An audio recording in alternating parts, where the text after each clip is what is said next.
وبركاته.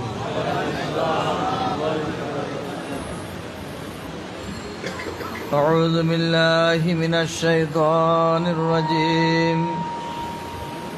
بسم الله الرحمن الرحيم. إن الله وملائكته يصلون على النبي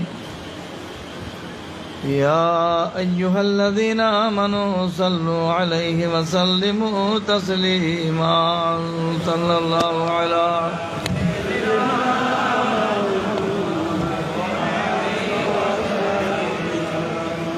صلى الله على سيدنا محمد. صلاة يا رسول الله عليكم. سلام يا حبيب الله عليكم. صلاة يا رسول الله عليكم. سلام يا حبيب الله عليكم. شفيع مطاع نبي كريم بسيم جسيم بسيم وسيم. صلاة يا سلام يا حبيب الله عليكم. سراج منير كشمس الضحى وخير البرايا ونور قديم. صلاة يا سلام يا حبيب الله. بشارة عيسى ووعظ الكليم دعاء البراهيم عند الحطيم. صلاة يا سلام يا حبيب الله عليكم. وكل النبيين والمرسلين به بشر منذ عصر قديم. صلاة يا سلام يا حبيب الله عليكم.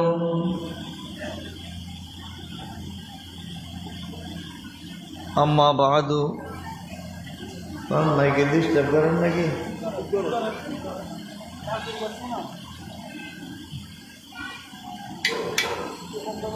মুআজ্জাজ মুহতারাম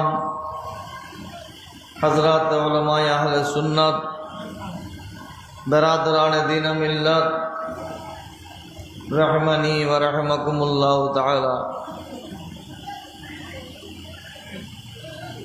আল্লাহ পাক জাল্লা শানুর অনন্ত ফুরন্ত শুকর যে আহকামুল হাকিমিন রব্বুল ইজ্জত আমাদেরকে পবিত্র ঈদে মিলাদুন নবী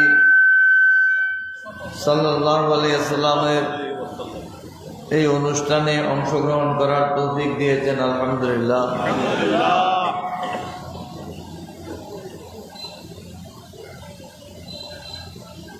ওয়াজ শোনা, ওয়াজে আসা, এটা নির্ভর করবে এর বিনিময় পেতে ইখলাস ও মুহাব্বত।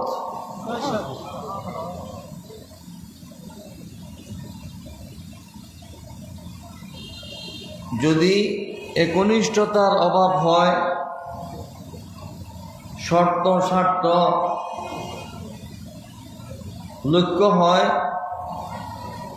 মাহফিলের আয়োজন, আগমন, প্রস্থান সবই শূন্যের কোটায় গিয়ে পৌঁছবে। হুজুর কেবলা ইমাম আহলে সুন্নাত বড় ইখলাসের সাথে একনিষ্ঠ নবী প্রেমের সম্পদ পুঁজি নিয়ে এই মাহফিলের আয়োজন করেছেন। হুজুর কেবলার দেখা দেখি বর্তমানে অনেকেই 12 দিন ব্যাপী মাহফিল করতেছেন। যত 12 দিন ব্যাপী মাহফিল হচ্ছে সবগুলো ইমাম আহলে সুন্নতের থেকে দেখেই করতেছে।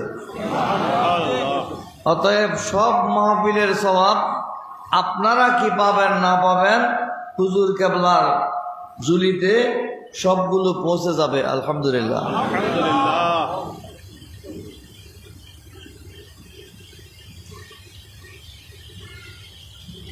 আমি একটু ব্যতিক্রমধর্মী মানুষ। আপনারা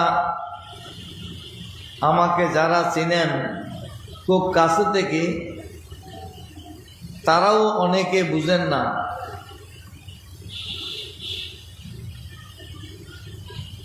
আল্লাহর প্রিয় রাসূল সাল্লাল্লাহু আলাইহি ওয়াসাল্লাম মদিনায়ে পাকে হিজরত করার কারণ হলো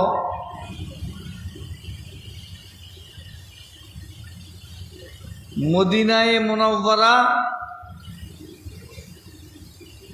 জনবসতিতে আবাদ হয়েছে আশেকানে মুস্তাফার বংশধর দিয়ে। সুবহানাল্লাহ। মাওলানা শফিউল আলম নিজামী সাহেব যেটা বললেন কথা ঠিক আছে। এটা দ্বিতীয় ধাপ।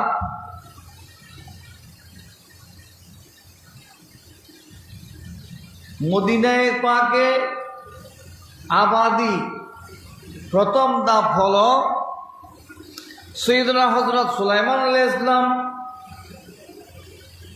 তার সিংহাসন নিয়ে, সুলাইমানি তখ্ত নিয়ে ভ্রমণ করতেন বাতাসের উপর দিয়ে।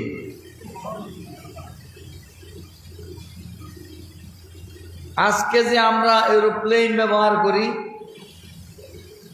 এরোপ্লেনের থেকে হাজার হাজার গুণ শক্তিশালী। হাজার হাজার বছর পূর্বে সুলাইমানি তত্ত্ব বাতাসের উপর বিচরণ করত। সুবহানাল্লাহ। সুবহানাল্লাহ। সুলাইমান আলাইহিস সালাম যে সিংহাসনে বসতেন, ডান দিকে 70,000, বাম দিকে 70,000, মাঝখানের গলি 70,000-এর খালি জায়গা। এইদিকে 70,000-এর অবস্থান, এইদিকে 70,000-এর অবস্থান, মাঝখানে আরো 70,000-এর অবস্থানের খালি জায়গা।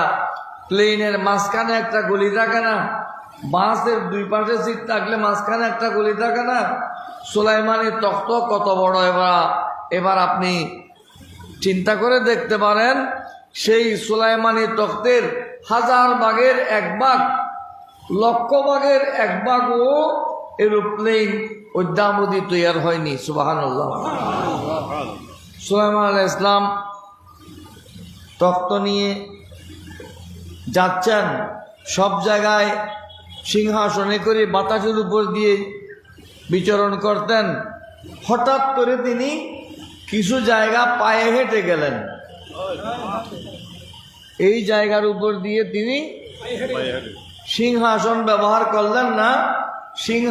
সিংহাসনের মতো চলে গেল, কিন্তু উনি পায়ে হেঁটে গেলেন। সুবহানাল্লাহ।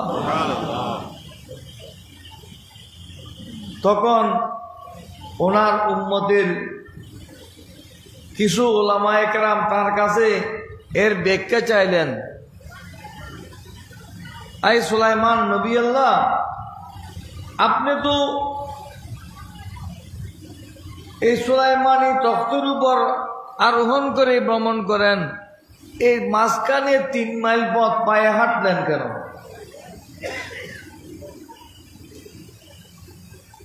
উত্তর দিলেন, এটা সেই জমিন যেই জমিনে নবী আখিরুজ্জামান সাল্লাল্লাহু আলাইহি ওয়াসাল্লাম তাশরীফ আনবেন। এই জায়গায় তিনি কিয়ামত পর্যন্ত আরাম করবেন। ওই মুকদ্দাস জমিনকে আমি সম্মান দেখিয়েছি। সুবহানাল্লাহ। নারে তাকবীর, আল্লাহু আকবার, নারে রিসালাত, ইয়া রাসূলুল্লাহ, ইয়া গাউসে আযম, ইমাম আহলুস সুন্নাত আল্লামা হাশিমি হুজুর কিবলা জিন্দাবাদ। ওই দলের 500 আলেম, তৌরাত কিতাব নয়, জবুর কিতাবের আলেম।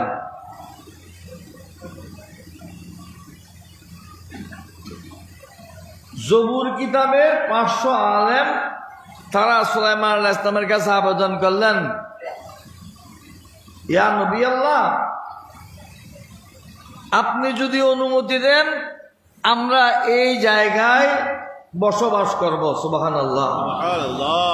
যদি ভাগ্যক্রমে আমরা ওই নবীর সাক্ষাৎ পাই তাহলে তো ধন্য। অন্তত যদি আমরা দেখতেও না পাই, এই জায়গায় যদি আমাদের কবর হয়, হয়তো সৌভাগ্যক্রমে আমাদের কবরের উপর তার বিচরণ হতে পারে, তার পবিত্র নুরানি চরণ আমাদের কবরে স্পর্শ করতে পারে। আপনি যদি আমাদেরকে অনুমতি দেন আমরা এখানেই থেকে যাব। সুবহানাল্লাহ। সুবহানাল্লাহ। মদিনায় পাক আবাদ হবার প্রথম কাফেলা হলো সুলাইমান আলাইহিস সালামের উম্মতের 500 আশিক রাসূল আলেম। সুবহানাল্লাহ। সুবহানাল্লাহ। ওদের আদব, ওদের ভক্তি, ওদের আচরণ, এগুলো দেখেই তোব্বা বাদশার ফাদরিরা, আলেমরা, তোব্বা বাদশার সেই পাদরিরা সেগুলো তৌরাতের আলেম। তখন ইনজিল অবতীর্ণ হয়নি। ওরা এই জায়গার মানুষের অবস্থাদি, আচরণবিধি, আদব তরবিয়ত, উঠা বসা, চালচলন দেখে ওরা সেটা তাদের ফেরাসত দিয়ে, তাদের বাতিনি শক্তি দিয়ে বুঝতে পেরেছেন এই জায়গায় নবী আখিরুজ্জামান সাল্লাল্লাহু আলাইহি ওয়াসাল্লামের আগমন হবে। সুবহানাল্লাহ। তারপর তারা এভাবে করলেন। তোব্বা বাদশাহ ওই যে ওলামায়ে কেরামদেরকে যেভাবে গড় করে দিয়েছেন, বসবাসের ব্যবস্থা করে দিয়েছেন, আমার রসুলের জন্য একটা ভূখণ্ড তামার প্লেটের উপর, তামার কবলা, কাগজের কবলা নয়, তামার লেখা, কাগজের লেখা নয়, এই তামার প্লেটের উপর আমার রসুলের জন্য একটা খণ্ড, একটা জমিন বরাদ্দ করে দিয়েছিলেন। যেই জায়গায় আমার রসুল এখন আরাম ফরমাচ্ছেন সেটা তোব্বা বাদশার অপকৃত জায়গা। সুবহানাল্লাহ। হযরতে সাইয়েদনা আবু আইয়ুব আনসারী রাদিয়াল্লাহু আনহু সেখানে বসবাস করতেন। হযরতে আবু আইয়ুব খালিদ ইবনে যায়েদ আনসারী রাদিয়াল্লাহু তাআলা আনহু। এটা আমি একটু গোছাইয়ে দিলাম আপনারা যেন বুঝতে পারেন মদিনায় পাকের আবাদি আশিকে রসুল দিয়ে হয়েছিল। সুবহানাল্লাহ। প্রথম কাফেলা সুলাইমান আলাইহিস সালামের উম্মত, দ্বিতীয় কাফেলা তোব্বা বাদশার অনুসারীরা। যাই হোক, সেটা আমার বিষয় নয়, কথাটা একটু ইনকমপ্লিট হয়ে গেছে, সেজন্য ওলামায়ে কেরামের জ্ঞাতার্থে আপনারা এগুলো বুঝবেন না, আপনারা শুধু শুনবেন। হাফেজ সাহেব রমজানের খতম পড়েন, আপনারা কি কিছু বুঝেন? হাফেজ সাহেব না, আপনারা না, পিছনে যে সামনে থাকে ও আগের হাফেজে কি পড়তেছে উনিও বুঝে না, করতেছে, আপালা আতাশ করুন, এটা বুঝতেছে। নাউযুবিল্লাহ বলেন না। না বুঝলেও এটা শোনার সওয়াব পেয়ে যাবেন। আপনি না বুঝে শুনেছেন, এক খতম কোরআন শরীফ নামাজের মধ্যে শোনার সওয়াব পেয়ে গেছেন, আলহামদুলিল্লাহ। আপনারা শুনবেন সওয়াবের জন্য।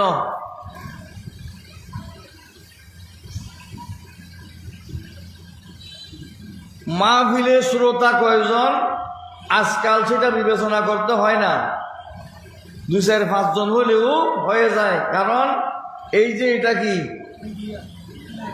এই যে লাইভ চালাচ্ছে, খাটসিট করবে না, বেয়াদবি করবে না।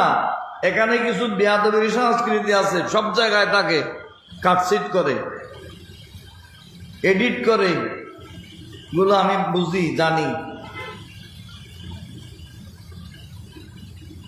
এই 10 জন শ্রোতা থাকলেও এই আওয়াজ পৃথিবীর এই প্রান্ত থেকে ওই প্রান্ত পৌঁছে যাচ্ছে। অতএব শ্রোতা কয়জন সেটা বিবেচনা করার প্রয়োজন নেই।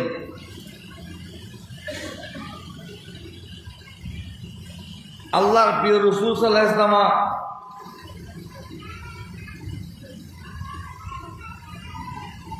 উনি সর্বশেষ নবী।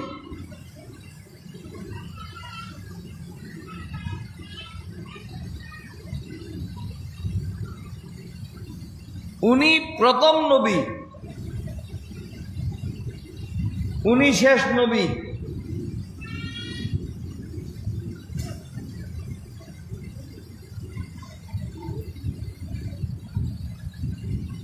রাত অনেক হয়ে গেছে, আমি লম্বা করবো না, আর আজকাল আমি লম্বা করতে পারিও না।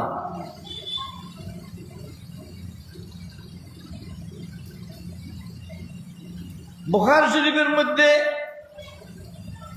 বাবু বদিল খালকে একটা শিরোনাম আছে। সৃষ্টির সূচনা, সৃষ্টির গোড়াপত্তন, কোনখান থেকে সৃষ্টি শুরু হয়েছে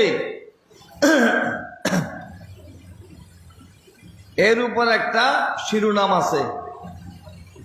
এই শিরোনামের পক্ষে পবিত্র কোরআনের আয়াত ইমাম বুখারী রাহমাতুল্লাহ আলাইহি এনেছেন, হুয়াল্লাযী ইয়াবদাউল খালকা সুম্মা ইউঈদুহু ইলা আখিরিল আয়াত। সৃষ্টি তিনিই শুরু করেছেন, সৃষ্টির সূচনা তিনিই করেছেন। তিনি কে? আল্লাহ।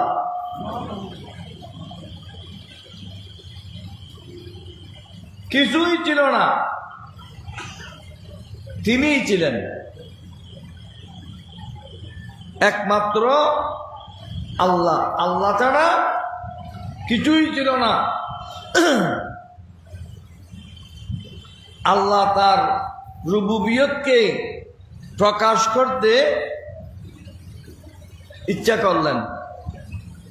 আল্লাহ চাইলেন আমি আমার রুবুবিয়ত, আমি যে রব, আমি যে মালিক, আমি যে সবকিছুর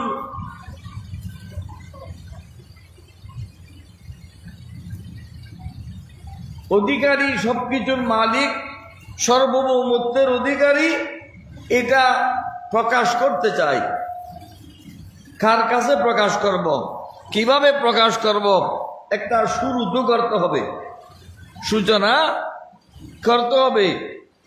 সূচনা করলেন কি দিয়ে?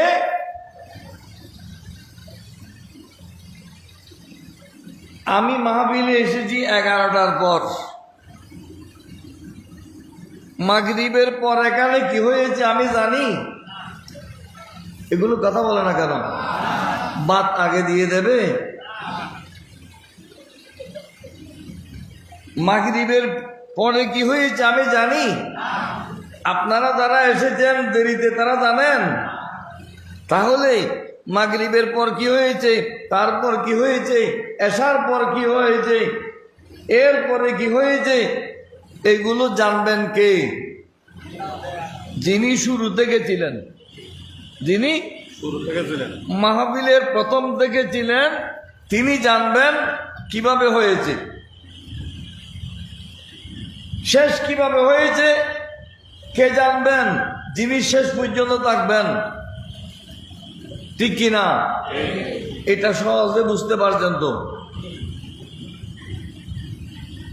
হযরতে ইমরান ইবনে হুসাইন রাদিয়াল্লাহু তাআলা একজন সাহাবী,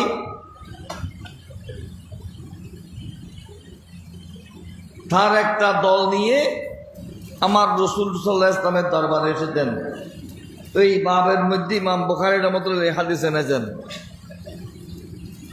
ওদের উদ্দেশ্য ছিল, যা হুজুরের কাছে তারা ব্যক্ত করে দেন, যে এই সৃষ্টির সূচনা কিভাবে হয়েছিল সেটা জানার জন্যে। সুবহানাল্লাহ। লম্বা কথা, আমি লম্বা হাদিস, আমি শুধু আপনারা যতটুকু বুঝবেন ততটুকু বলতেছি।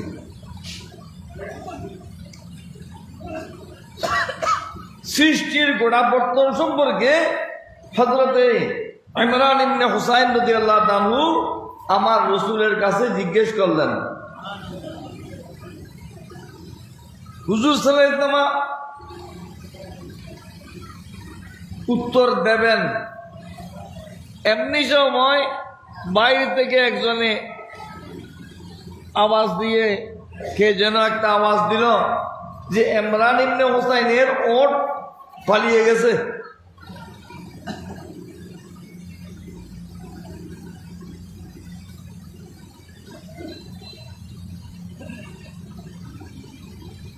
উনি যে প্রশ্ন করেছেন সেই প্রশ্নের উত্তর পাবার আগে উনি ওট খুঁজতে দ্রুত বের হয়ে গেলেন। মাঝখানে আল্লাহর প্রিয় রাসূল সাল্লাল্লাহু আলাইহি ওয়াসাল্লাম কি উত্তর দিয়েছেন, কি বলেছেন, সেটা আর উনি শুনতে পারেননি। পরে উনি অনেক আফসোস করেছেন যে আমি না যাওয়াই ভালো ছিল, আমি ওইদিকে চলে গেলাম, কিন্তু অসুবিধা হলো। কথা সেখানে ইনকমপ্লিট, অসম্পূর্ণ রয়ে গেল। ইমাম বুখারী সেই হাদিসটি বর্ণনা করলেন যে হযরতে ইমরান ইবনে হুসাইন রাদিয়াল্লাহু তাআলা আমার রাসূল সাল্লাল্লাহু আলাইহি ওয়াসাল্লামকে সৃষ্টির গোড়াপত্তন সম্পর্কে প্রশ্ন করেছিলেন। সেই হাদিস ইমাম বুখারী রাহমাতুল্লাহ তার কিতাবে অন্তর্ভুক্ত করেছেন।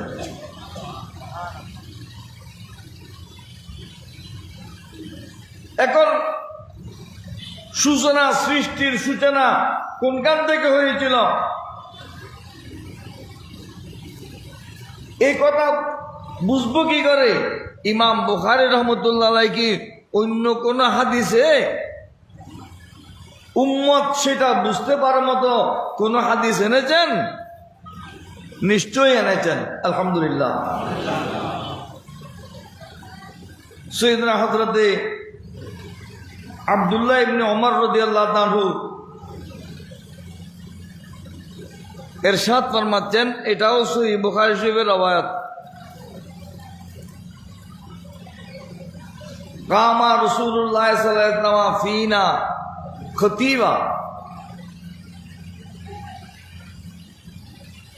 ফাআখবারানা মিন আউয়ালি বাদিল খালকি হাত্তা ইয়াদখুলা আহলুল জান্নাতি মানাজিলাহুম ওয়া হাত্তা ইয়াদখুলা আহলুন নারে মানাজিলাহুম।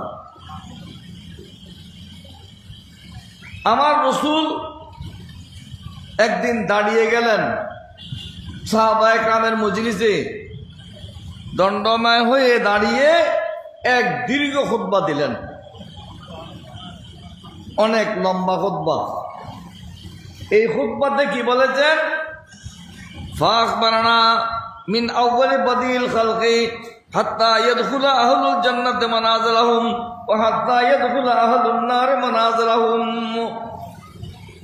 আমার রাসূল সাল্লাল্লাহু আলাইহি ওয়াসাল্লাম আমাদেরকে অবহিত করলেন, জানালেন সৃষ্টির প্রথম থেকে ফাআখবারানা মিন আউয়ালি বাদিল খালক, মিন আউয়ালি বাদিল খালকি, সৃষ্টির গোড়াপত্তন, সৃষ্টির সূচনা কোনখান থেকে হয়েছিল, সেই থেকে কোন জান্নাতে প্রবেশ করবে, কোন জাহান্নামে প্রবেশ করবে, সবগুলোর বিবরণ আমার রাসূলের খুতবার মধ্যে বর্ণনা করে দিয়েছেন। সুবহানাল্লাহ।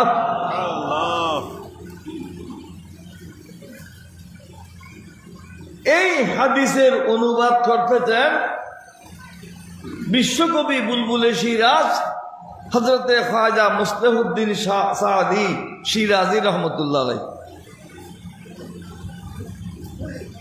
তো আসলে वजूद आमदी आज नगस्त, तो असले वजूद आमदी आज नगस्त, दिगर हर से मौजूद शुद्ध फरह दोस्तो सलात सलाम या हबीब अल्लाह अलैकुम या রাসূলুল্লাহ। আপনি সেই পবিত্র সত্তা, তু আসলে वजूद आमदी आज नगस्त, তু আসলে वजूद পুরো সৃষ্টির গোড়ায়, সৃষ্টি কোনখান থেকে হয়েছে, কিভাবে হয়েছে? আপনি হলেন মূল। সুবহানাল্লাহ। সুবহানাল্লাহ। তো আসলে वजूद आमदी आज नफस दिगर हर चे मौजूद शुद्ध फरवे दोस्त। আর আল্লাহর যত সৃষ্টি আছে, আরশ, কুরসি, লৌহ, কলম, জান্নাত, দোজখ, আসমান, জমিন, ফেরেশতা, জিবরাইল, মিকাইল, ইসরাফিল, আজরাইল, আদম, সফিউল্লাহ থেকে ঈসা, রূহুল্লাহ ওয়ালা নবীনা আলাইহিস সালাতু ওয়াস সালাম পর্যন্ত সমস্ত নবীদের নবুয়ত, রসুলের রিসালাত, ওলিদের ভেলায়ত, গৌসের গৌসিয়ত, কুতুবের কুতুবিয়ত, সাহাবার সাহাবিয়ত, সবকিছু আমার রসুলের এই সেই নূরে পাক থেকে সৃষ্টি করা হয়েছে। সুবহানাল্লাহ। দিগার হার চে মৌজুদ শুধু ফরআ দুস্ত।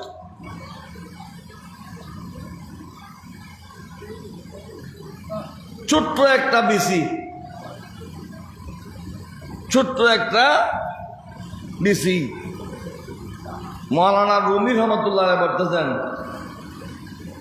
দানায়ে আঙ্গুর তখমে খরবুজা, দানায়ে আঙ্গুর তখমে খরবুজা, তাবরুদা কা নশুদ চিজে নশুদ।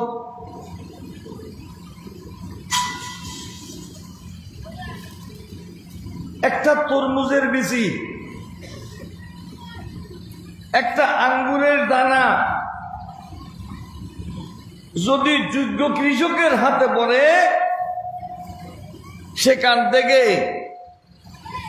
গাছ হয়, লতা হয়, পাতা হয়, ফুল হয়, সেখান থেকে ফল হয়, ফলের মধ্যে রস হয়, রসের ভিতর রং হয়, রঙের মধ্যে স্বাদ হয়, সবকিছু ছোট্ট একটা বিচি থেকে। সুবহানাল্লাহ। সেই বিচি দিয়ে যদি সূচনা না হতো, একজনে রাস্তা দিয়ে চলতেছে, মনে বলতেছে,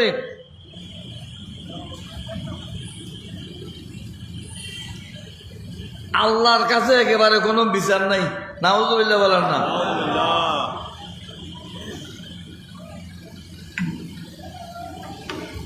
বোকা আর কি, বেকুব বেকুব দামিস। আল্লাহর কাছে কোনো বিচার নাই কেন? তার বন্ধুকে বুঝাচ্ছে, এইটুকু একটা লতা, এইটুকু একটা লতা তরমুজ দিয়েছে এত বড়, এই বিরাট গাছ আম দিয়েছে এত বড়। বিচার হইল? এটা কি বিচার হইল? এগুলো বলতে বলতে সামনে 2-4-10 কদম যাওয়ার পর গাছ থেকে একটা আম তার মাথার উপর পড়েছে। আল্লাহ আল্লাহ, তোর বিচার ঠিক আছে, ঠিক আছে। আজ যদি আমটা যদি তরমুজের সমান হতো, আমি বর্তা হয়ে যেতাম, ঠিক কি না? আমি যদি তরমুজ না হইতো, বাসার কল্লাই দেখি আর রাস্তা আছে না যাইতো।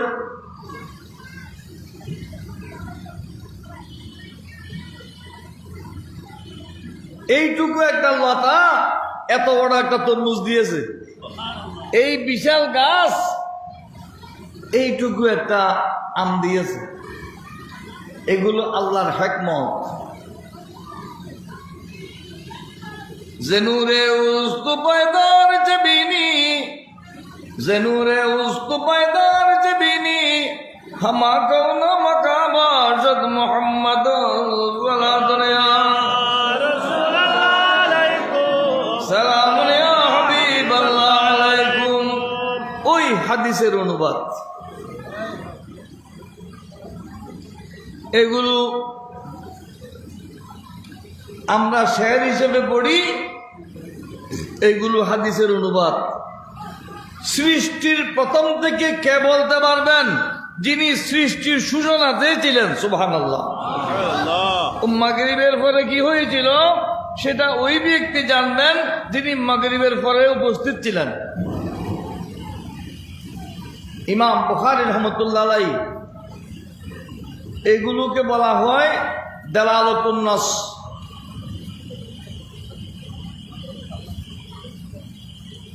ফাখবারানা মিন আউয়ালি বাদিল খালকি, রাসূলুল্লাহ সাল্লাল্লাহু আলাইহি ওয়াসাল্লাম আমাদেরকে অবহিত করেছেন, জানিয়েছেন সৃষ্টির প্রথম থেকে। তাহলে সৃষ্টির প্রথমে যদি উনি না থাকতেন তখনকার কথা উনি বলতেন কি করে?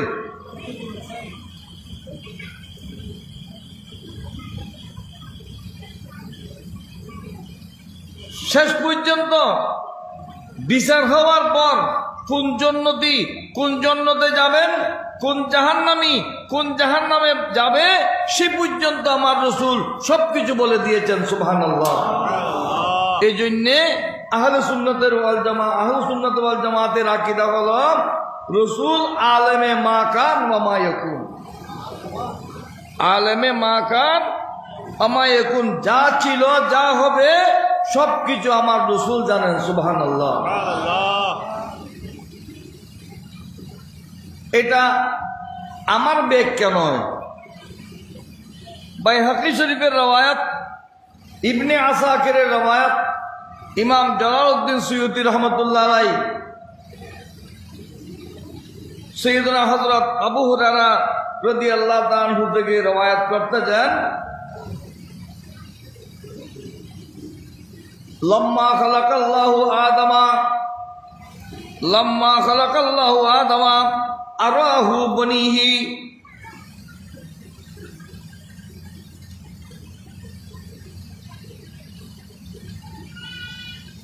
ফাজালা ইউরা ফাদাইলু বাযিহিম আলা বাদ ফারা নূরান সাতান আলা আসফালিহিম فقال يا رب من هذا؟ قال هو ابنك أحمد صلى الله عليه وسلم وهو أول وهو آخر وهو أول شافع يوم القيامة. سبحان الله. আল্লাহ পাক সুবহানাহু ওয়া তাআলা যখন হযরত আদম আলাইহিস সালামকে সৃষ্টি করলেন, তার সন্তানগুলো তাকে দেখাতে লাগলেন। সুবহানাল্লাহ। সুবহানাল্লাহ। এই ক্যামেরা এটা মাঝে মাঝে ওদিকে ঘুরায় কি দেখার জন্য? কতগুলো শ্রোতা আছে সেটা দেখানোর জন্য। কিছুক্ষণ এদিকে ঘুরায়, কতগুলো মঞ্চে আছে এগুলো দেখার জন্য মাঝে মাঝে ঘুরায় না? এখানে কেউ ছোট নাই, সবগুলো বুড়া। কেমনে বুড়া? এইগুলোর সবগুলো আদম আলাইহিস সালামের সাথে সাক্ষাৎ করেছে। সুবহানাল্লাহ। মনে আছে? তুই বুদ্ধি আর আছে না? আদম আলাইহিস সালাম দেখো হইলেন খল্লা কালার মাতিন না পারো? হ্যাঁ, এগুলো কামাত দুই বেদ দিও ব্যবসা তো বুক লাগিয়ে মাতিন না পারো। মাতের দুই বেদ দূর নয়ের আওয়াজ।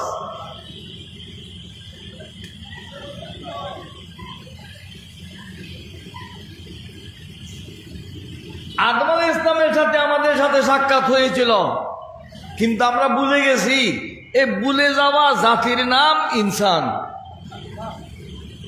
আল্লাহ পাক সুবহানাহু ওয়া তাআলা আমাদের থেকে যে ওয়াদা নিয়েছিলেন সে কথা ভুলে গিয়েছি। আলাস্তু বিরাব্বিকুম ক্বালু বালা, সেই ইয়মে মিসাকের কথা ভুলে গেছি।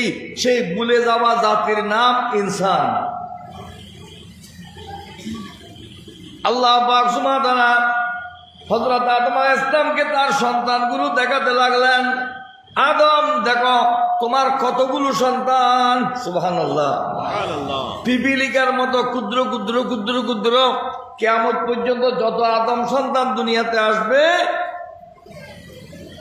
নবী, রসুল, ওলি, গোস, কুতুব, আবদাল, আখিয়ার, কাফের, মুশরিক, ইহুদি, নাসারা, মজুসি, সবগুলো আল্লাহ হাজির করলেন। আদম আলাইহিস সালামকে সবগুলো দেখালেন। সুবহানাল্লাহ।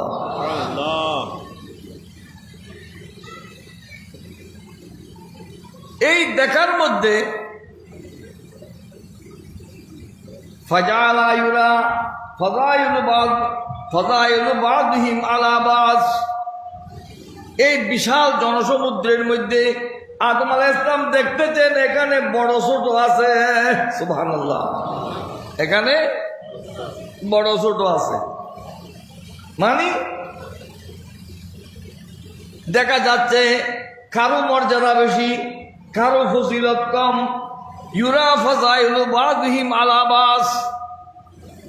নবীদের মর্যাদা একরকম, রসুলদের মর্যাদা একরকম, মুরসালের মর্যাদা একরকম, সাহাবীর মর্যাদা একরকম, ওলিদের মর্যাদা একরকম। এক এক মানের মানুষ, এক এক মর্যাদার মানুষ আদম আলাইহিস সালাম দেখতে পেলেন। সেগুলো সব প্রত্যক্ষ করা হচ্ছে, দেখা যাচ্ছিল। সেখানে উনি দেখতে চান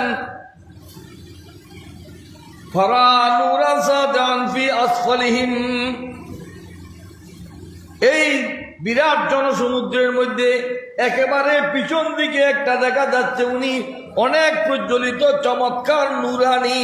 সুবহানাল্লাহ, একজন নূরানী ব্যক্তি দেখা যাচ্ছে এই বিশাল জনসমুদ্রের মধ্যে।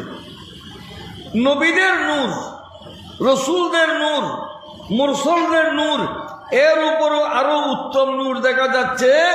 সবার উপরে একটা দেখা যাচ্ছে যার নূরের চমক, যার নূরের ঝলক একেবারে সবার ঊর্ধ্বে, সবচেয়ে ব্যতিক্রম। সুবহানাল্লাহ।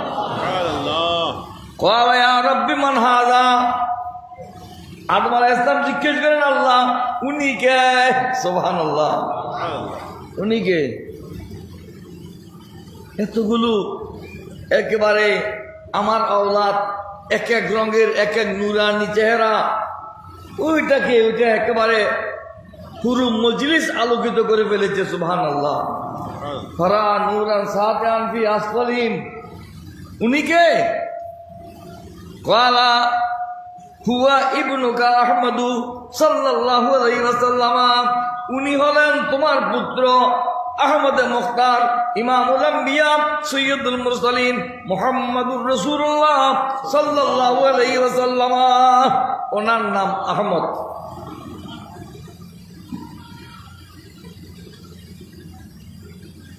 ওহুয়া আউয়ালু, ওহুয়া আউয়াল আখর তো বুঝো, তার অনুবাদ করেন না করেন।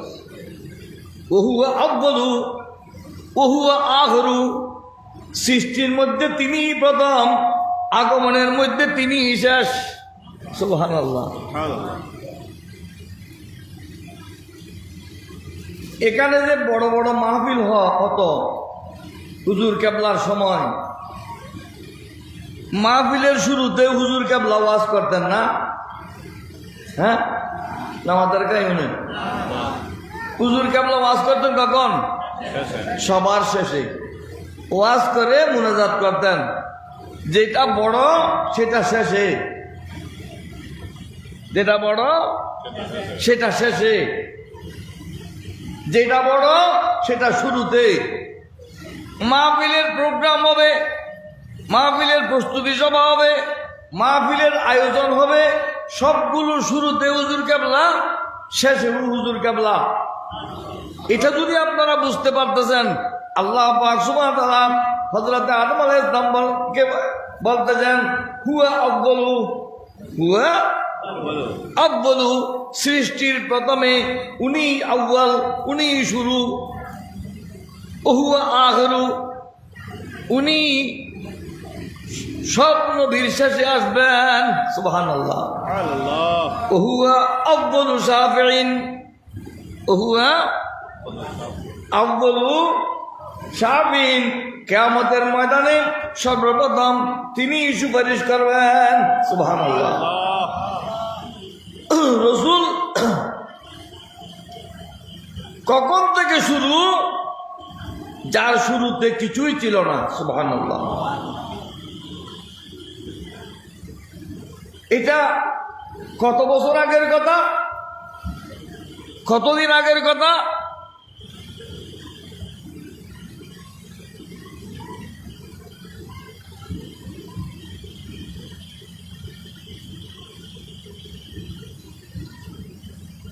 কথা আর বাড়াতে পারছি না। আদম আলাইহিস ইসলামকে সৃষ্টির 2000 বছর পূর্বে, সুবহানাল্লাহ, 2000 বছর পূর্বে সৃষ্টি হয়েছে নয়।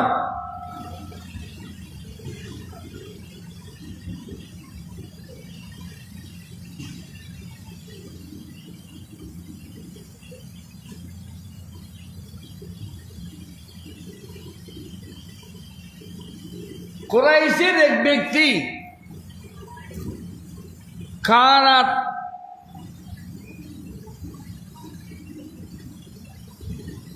নূরান সাতান বাইনা ইয়াদাইল্লাহ তাআলা, আল্লাহর সামনে একটা নূর প্রজ্বলিত জ্বলন্ত চমৎকার ছিল। সেই লোকটি কুরাইশের লোক।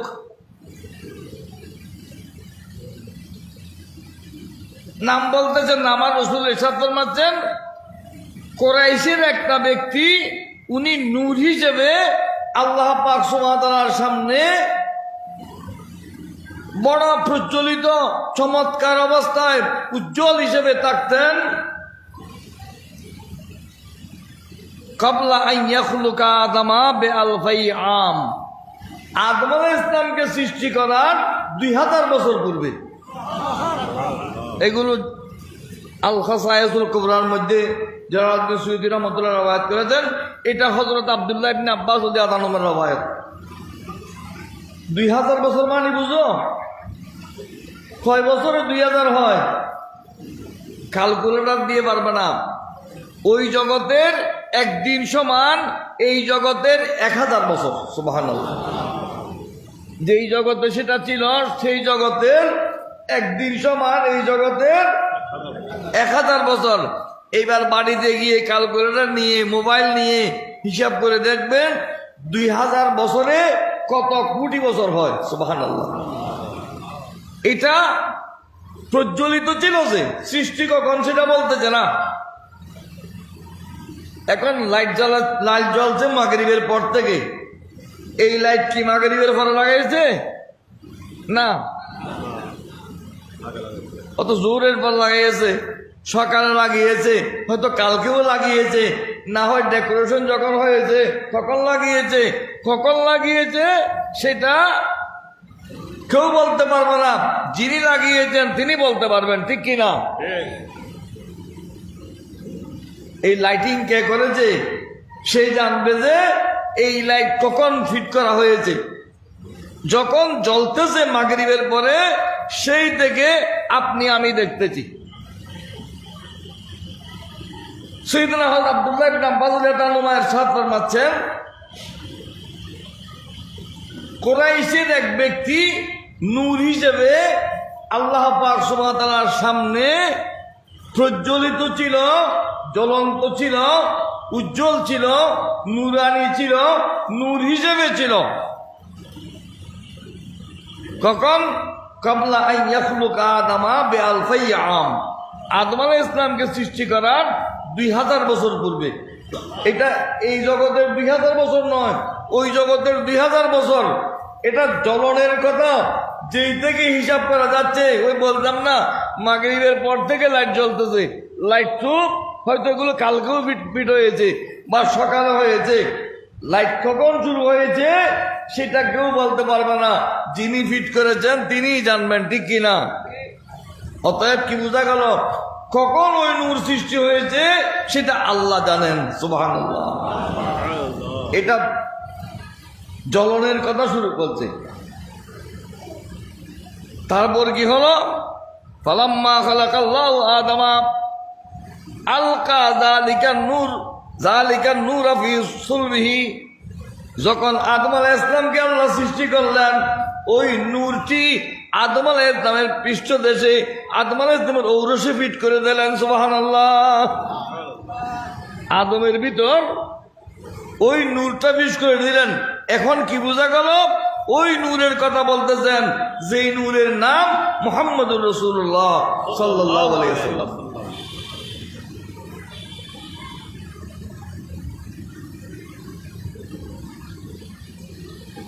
এই জন্যে মোহাম্মদ হুসনে আদম জো বজু কর দো, মোহাম্মদ হুসনে আদম জো বজু কর দো, বতাজিমত ফেরেশতা সর নগু কর দো।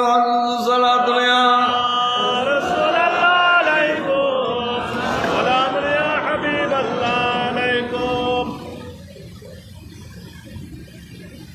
আল্লাহ তো আদম বানিয়েছিলেন জমিনের খলিফা হিসেবে।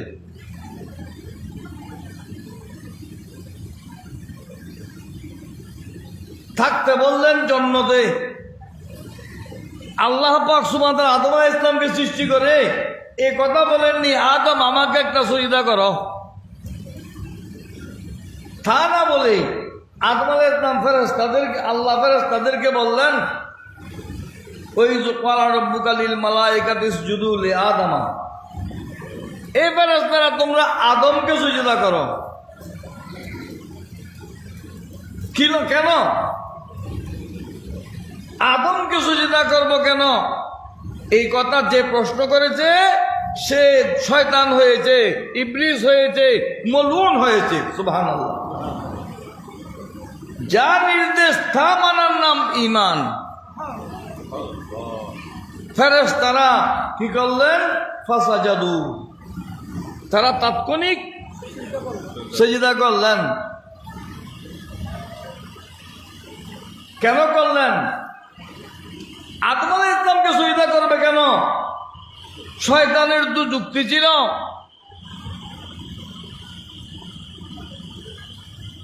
আল্লাহর সামনে আমি খালেকের সামনে মখলুককে সিজদা করব কেন?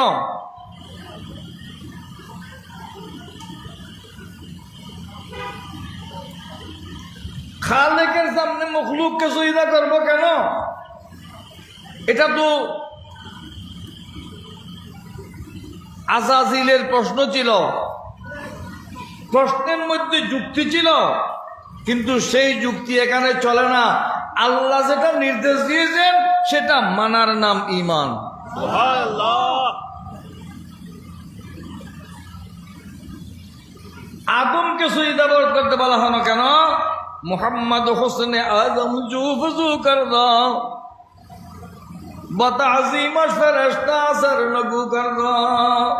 আদম আলাইহিস সালামের ভিতর যখন মুহাম্মদ সাল্লাল্লাহু আলাইহি ওয়াসাল্লামের নূরে পাক ফিট করা হলো, আমার রসুলের নূর যখন আদম আলাইহিস সালামের ভিতরে ফিট করা হলো, আদম আলাইহিস সালাম ফেরেশতাদের সিজদার যোগ্য হয়েছে। সুবহানাল্লাহ।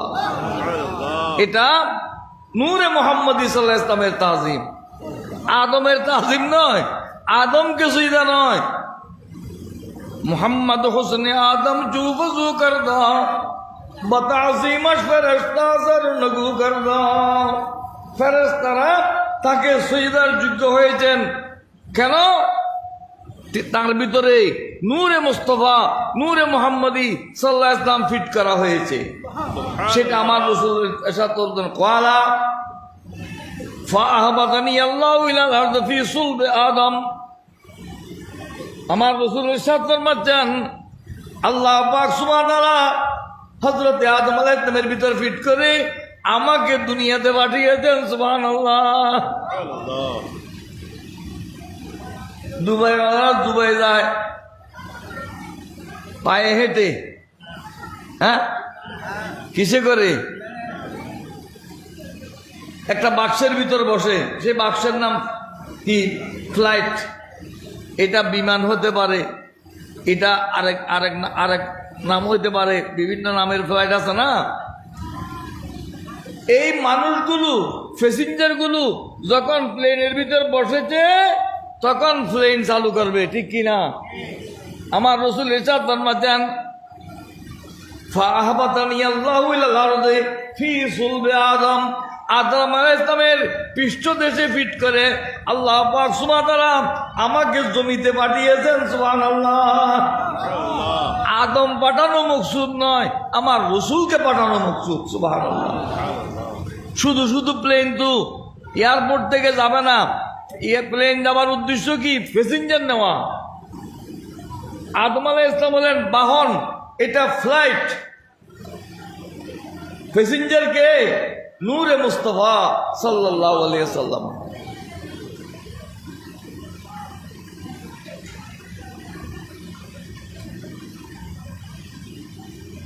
সুম্মা নাকালানি ফি সুলবে নূহ, আস্তে আস্তে হযরত আদম আলাইহিস সালাম থেকে শীস আলাইহিস সালামের পর্যায়ক্রমে আস্তে আস্তে হযরত নূহ আলাইহিস সালামের কাছে এসেছে।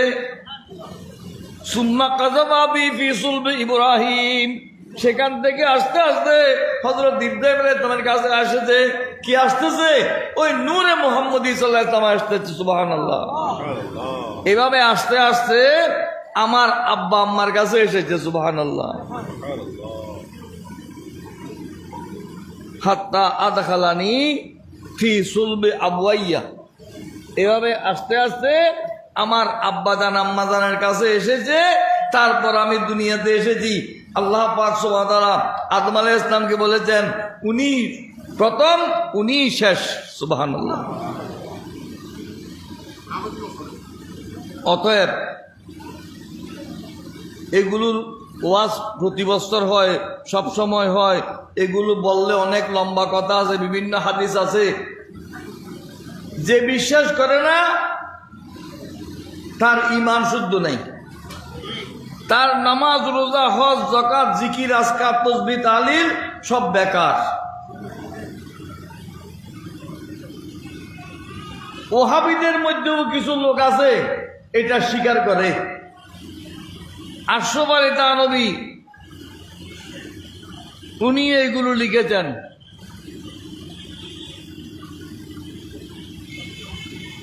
হাবিবুর রহমান দেওবন্দি, দেওবন্দের আরবি সাহিত্যের বড় পণ্ডিত, উনিও লিখেছেন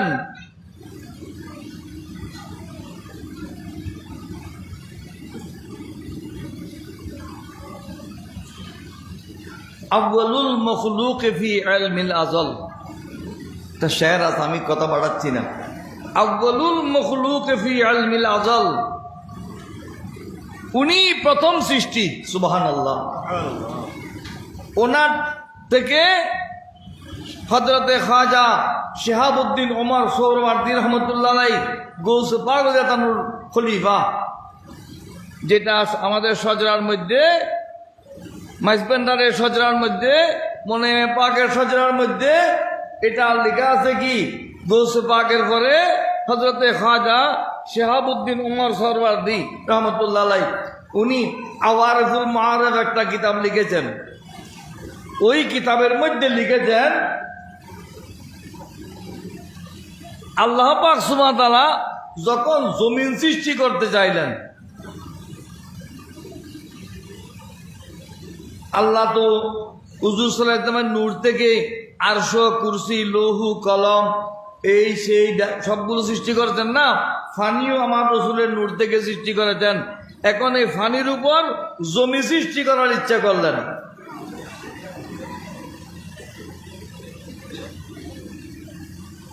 জমি সৃষ্টি করবেন কি করে? মাটি ভরাট করতে হবে না? মাটি কোনখানে? মাটি তো নাই। মাটি দিয়ে রসুল বানিয়েছে বলতে মাটি তো নাই। মাটি কোনখান থেকে আসলো? মাটিও আমার রসুলের নূরে পাক থেকে। সুবহানাল্লাহ। জিবরাইল ইসলামকে আল্লাহ নির্দেশ দিলেন, জিবরিল নূরে মুহাম্মদী সাল্লাল্লাহু আলাইহি ওয়াসাল্লামকে নিয়ে এই ফানির মধ্যে ঢেলে দাও। ফানির মধ্যে ওই নূরে পাক রেখে দাও। ফানির মধ্যে একটা জিনিস রাখলে এটা ফানির শুরুতে এই দিক থেকে ওই দিকে নিয়ে যায় না? ফানির শুরুতে এই দিক থেকে ওই দিকে নিয়ে যাবে না? হযরত জিবরিল ইসলাম যেখানে ফানির যেই জায়গায় আমার রসুলের নূরে পাক ফেলেছিলেন ওই জায়গা হলো খানায়ে কাবার জায়গা। সুবহানাল্লাহ। এই জন্য ওই জায়গার নাম আপনারা জানেন কি? মক্কা। কি মক্কা? মক্কা ইউনিভার্সিটির নাম কি সরকার জানো না? জামিয়া উম্মুল কোরা। আল জামিয়াতু উম্মুল কোরা।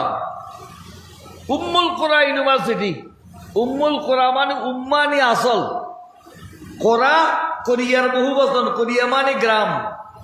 দুনিয়ার মধ্যে যত গ্রাম আছে, যত অঞ্চল আছে, যত দেশ আছে, সবগুলোর মূল হলো এই মক্কায়ে মুআজ্জামা। সুবহানাল্লাহ। এই জন্য মক্কায়ে মুআজ্জামার নাম হলো উম্মুল কোরা। সুবহানাল্লাহ। প্রথমে এই নূরে পাক যেই জায়গায় ঢালা হয়েছিল, সেই জায়গা থেকে মাটির সূচনা হয়েছে, সেখান থেকে মাটি সৃষ্টি হয়েছে, সেই জায়গায় খানায় কাবা হয়েছে। সুবহানাল্লাহ। সুবহানাল্লাহ।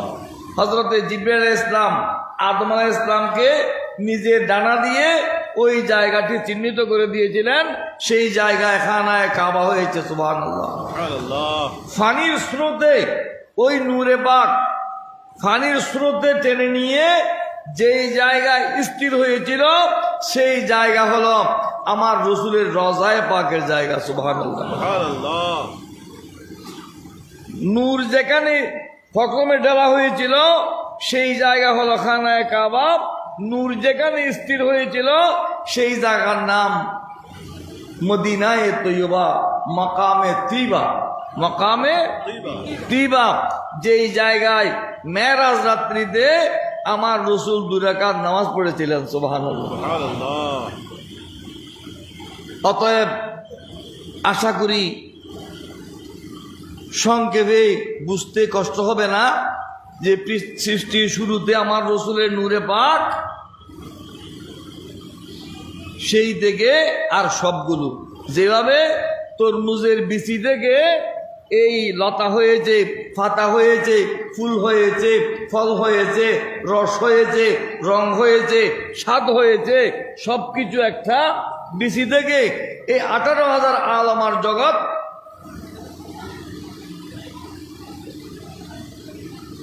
সবকিছু আমার রসুলের নূরে পাক থেকে সৃষ্টি হয়েছে। আমি আর কথা বাড়াচ্ছি না, এখনো রাত গভীর হয়ে গেছে। আল্লাহ পাক সুবহানাহু ওয়া তাআলা প্রত্যেককে বুঝার তৌফিক দান করুন, আমিন।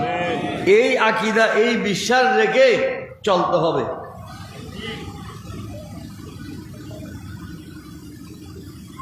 মিলাদুন নবী বড় সওয়াবের কাজ, সওয়াবের কাজ না? কখন কখন নামাজ পড়া বড় সওয়াবের কাজ। ভালো মতো উজু করে নামাজ পড়লে নামাজ হবে না? হ্যাঁ হ্যাঁ, বরকল্লাহ। নামাজের আগে তার গোসল শুদ্ধ হতে হবে, ঠিক কি না? ঠিক। তার যদি গোসল শুদ্ধ না হয়, উজু করলে নামাজ পড়তে পারবে না, ঠিক কি না? ঠিক। গোসল করার আগে তার বাতেন অর্থাৎ ঈমান শুদ্ধ করতে হবে। এখন তো আরবি সাহিত্য পড়ে, হাদিস পড়ে, আরবি সাহিত্য পড়ায়। কিতাবুত তাহারাত, কিতাবুত তাহারাতের মধ্যে ঈমানের বয়ান অর্ধেক হয়ে যায়। পাক হওয়া, শরীর পাক, অন্তর পাক, কলব পাক, তসদিক বিল জানান, একরার বিল লিসান, তার নাম ঈমান। অন্তর ঠিক না করে কলমা পড়েও লাভ নাই, ঠিক কি না? নেজামী সাহেব বললেন না, আমি তো কিছু বললে আপনারা রাগ করেন যে হুজুরে সবারই এমন বলে।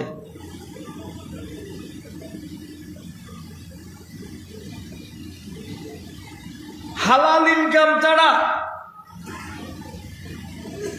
অবৈধ সম্পদ দিয়ে মিলাদুন নবীর চাঁদা দিলে, মিলাদুন নবীর আয়োজন করলে এখানে শুধু লাভ হবে না তা নয়, হারাম ব্যবহার কারণে ঈমানও হারাবে। নাউজুবিল্লাহ। বিষয়টি প্রত্যেকে স্মরণ রাখবেন।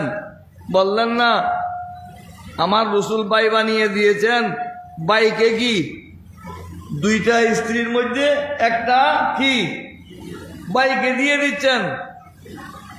কিন্তু আমরা বাই কত চিনি, বাই কত বুঝি, বাই কিসেরে বলে, সোয়াব কিসেরে বলে, এবাদত কারে বলে, নামাজ কারে বলে না।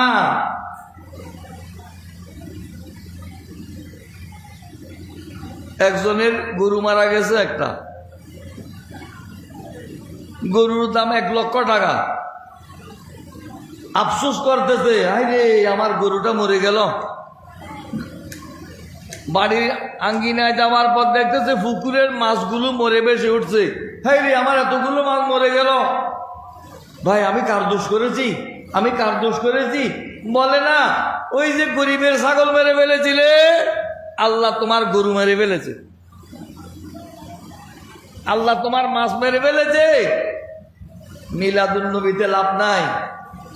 নামাজ পড়ার আগে অজু শুদ্ধ করতে হবে, অজুর আগে গোসল শুদ্ধ করতে হবে, গোসলের আগে ঈমান শুদ্ধ করতে হবে। যেখান থেকে আসুক আমার পকেটে আসলে সারে এই লোকের টাকা দিয়ে মিলাদুন নবীতেও সওয়াব নাই, মসজিদ বানালেও সওয়াব নাই।